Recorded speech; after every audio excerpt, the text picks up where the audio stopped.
Stalder. You guys know what this is, right? Straddle forward roll. So we're gonna start in the straddle, arms up, forward. Here, let me move so I don't keep rolling into the behind the ball.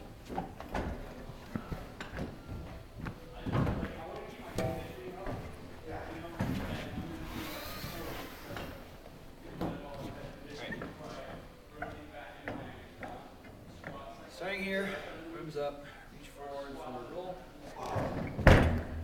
Stand up. That's basically what you're going to get from kids at first. What you're normally going to get from kids at first is this.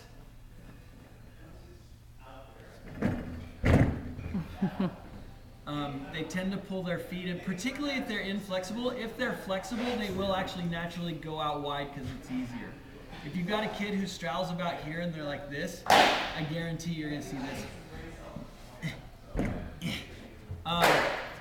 It's mostly a flexibility thing, particularly at first, in speed also momentum. a little bit of neurology. Neurology, yeah. They typically tend, even if they're flexible enough, they bend their knees to come up with their straddles. And that makes it harder, which is, yeah. That's what I'm getting. And I see a lot of kids too who just won't use their hands. Yeah. Because you say, don't use your hands to stand up. Don't use your hands to stand up. And then they're like, First going like this. well, they bend their knees and try to stand up just they like go like that. this. Yeah.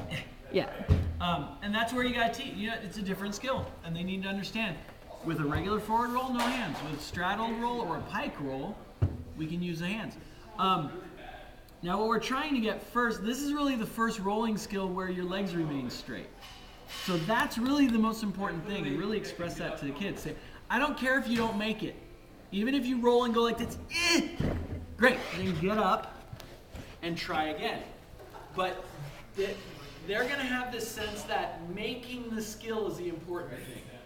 And you have to shift that mindset to trying the skill in a correct manner is actually more important than standing up at the end.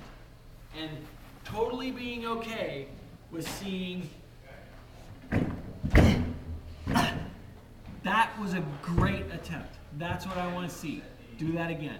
You know, and really encourage that so they can feel accomplished at failing, right? And so we got to really teach this. Now, what we're really looking for ultimately is once they can do that and they're actually able to push up and stand up, now start telling them to try to get your hands to the ground before your feet hit. So we want to see them actually getting to here. So they're actually planting their hands and starting to apply force before the feet hit the ground. And that's going to allow, one, if they're inflexible, that's going to help them stand up. They'll get up easier.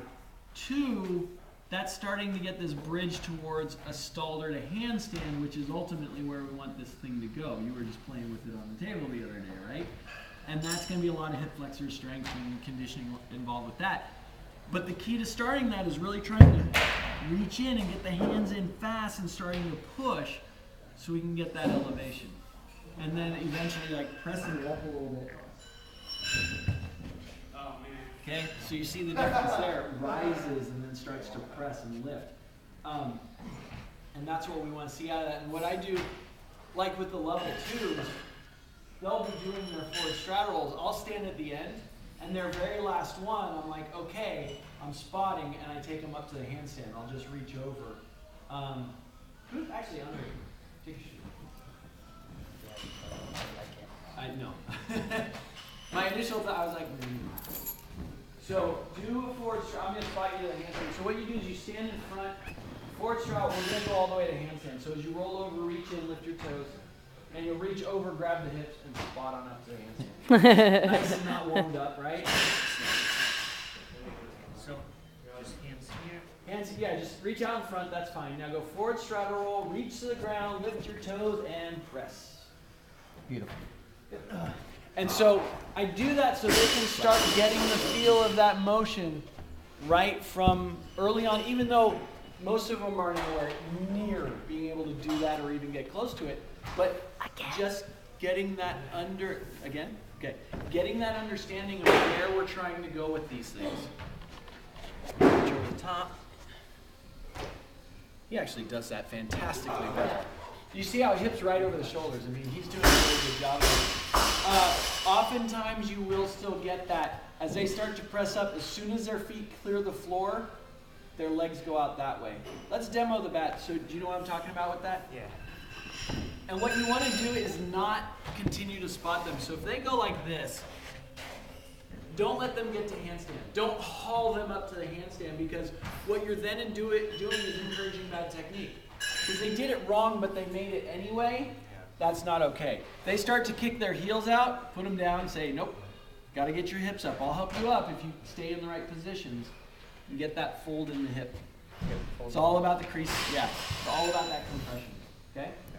All right, good. Different things to help with that compression.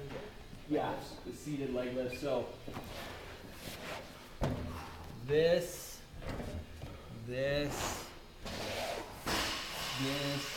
Farther forward. all your those waist. things. Yeah, you'll get that's not what we're looking for. Hands forward, leaning forward as much as you can, lifting. You know, we've got some of the girls in the program now that are able to really get their feet up high. What about using the wall? Putting your body against Sitting, the wall? yeah, that's brutal. You do it like that. You got that on video. Good. And you will cramp. Working that, you will cramp up quite a bit. That's perfectly normal. All right. That was great. So that whole movement is called Straddled forward roll. straddle forward roll. And I often will call them forward stalder rolls, because a stalder on high bar is basically that movement. You go from handstand, you go straddle, and you come around in an inverted straddle L, and then back up to handstand. And so it's more of an endo, yeah. Endo rolls. Dre, what I'll